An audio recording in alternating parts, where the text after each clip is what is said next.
नमस्कार। मुंबई से फिर एक बार आपके सामने बिंदास और बेबाक बोलने वाला, हर नई घटना पर बात करने वाला मैं हूं रविंद्र जैन।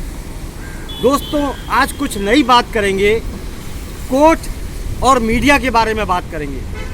कोर्ट और मीडिया हमारी दो आंखें हैं, लेकिन इन दो आंखों पर भी सरकार के राजनेताओं ने डाका डाल दिया। इन्हें भी फंसाने का काम शुरू कर दिया। आए दिन कोर्ट पर तारीख मिलना और मीडिया की कमल का दमदार इस्तेमाल करने पर दबाव की राजनीति करना, ये हाल कर दिया हमारे देश की इन दो आंखों का, जहां पर हम उम्मीद कर सकते हैं, देश उम्मीद कर सकता है, परंतु ये भी राजनीतिकरण का धीरे धीरे एक गढ़ बनता जा रहा है। कोर्ट में तारीख और पत्रकारों के पास वो कलम है, वो शब्द हैं जो नेताओं के कपड़े खोल सकते हैं, राजनीति को ढेर कर सकते हैं, परंतु दबाव, प्रेशर, डर, आखिर राजनीति लाशों के ढेर पर ही क्यों होती है? ये कायर बुज़दिल हमारे देश के 99% नेता हैं, जिन्होंने मुगलों और अंग्रेजों से बहुत कुछ सीखा है। उसी आधार पर हमारे देश पर कब्जा करके लोगों को तड़पाते हैं और अपनी अय्याशी करते हैं।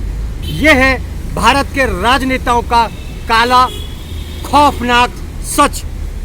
ये अय्याश नेता कुछ नहीं करते, सिर्फ देश की जनता को लूटते हैं और हर दिन कोई नया एजेंडा लेके आते हैं उन्हें उलझाने के लिए। मणिपुर पे नारी को निचोड़ा जाता है, सरकारें चुप रहती है। क्या ये भारत नारी का सम्मान का था? ये भारत राजा हरिश्चंद्र का?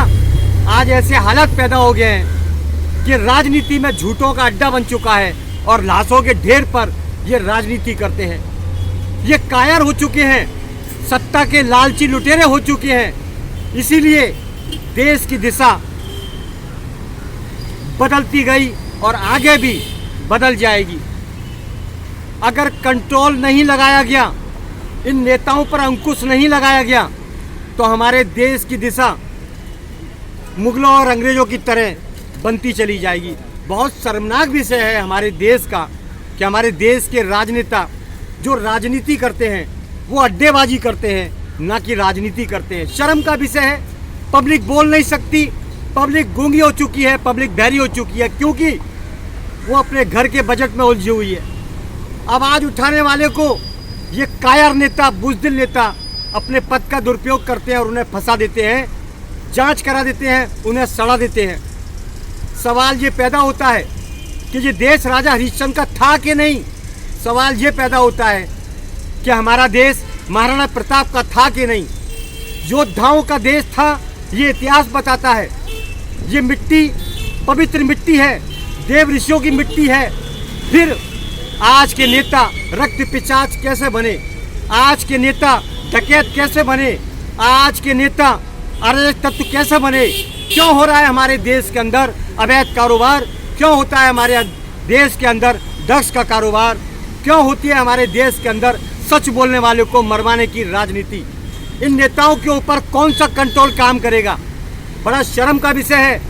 यहाँ कोर्ट काम नहीं करती, यहाँ कानून काम नहीं करता, यहाँ मीडिया काम नहीं करती, इनके ऊपर दबाव बनाया जाता है। फिर ये कैसा शासन, कैसा प्रशासन, कैसा लोकतंत्र, कैसा विधान, कैसा संविधान?